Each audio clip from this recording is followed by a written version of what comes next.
আবু সাইদ সরাসরি আমার শিক্ষার্থী, আমি তাকে দীর্ঘ 4 বছর পড়িয়েছি। ফলে আমার অনুভূতিটা, আমার কষ্টটা বোধহয় অন্য থেকে একটু আলাদা।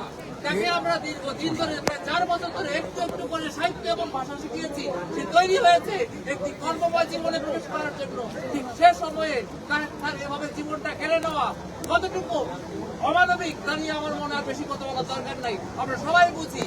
এবং এফআইআর কথা যেটা এসছে সেখানে বলা হচ্ছে যে তাকে নাকি বিভিন্ন ভাবে ঢিল লেগে হয়েছে। আমি একটা কথা বলবো, অসংখ্য চিত্র রয়েছে, ভিডিও ফুটেজ রয়েছে, সেখানে পরিষ্কার দেখা যায় তার শরীরে কিভাবে হাজার হাজার বুলেটের চিহ্ন।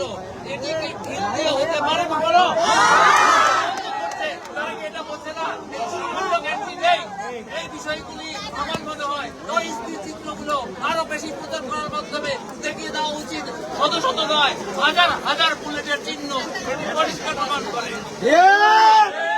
আমি আর বেশি কিছু বলতে চাচ্ছি না। আমি আজকের এই বিশেষ দিনে আমার এতটুকু বোধ হচ্ছে যে আবু সাইদ আমাকে ব্যক্তিগতভাবে আমাকে শিখিয়ে দিয়ে গিয়েছে কিভাবে অন্যায়ের প্রতিবাদ করতে হয়।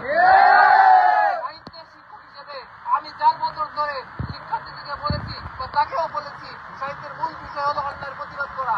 কিন্তু ব্যক্তিগতভাবে মাঠে নেমে আমি এই কাজটি করতে ব্যর্থ হয়েছি। আবু সাইদ শিক্ষক হিসেবে আমাকে দেখিয়ে গিয়েছে যে শুধুমাত্র বই পুস্তকের মাধ্যমে প্রতিবাদ করা যায় না, প্রতিবাদ করতে গেলে মাঠে নেমে আসতে হয়। শিক্ষক হিসেবে আমি স্বীকার করতে বাধ্য হচ্ছি, আমি আমার শিক্ষার্থীর কাছে শিখেছি হাজার বছরের প্রাচীন সত্য যে একজন শিক্ষক কখনো কখনো ছাত্র ছাত্রীর কাছ থেকে শেখে। সকলকে ধন্যবাদ।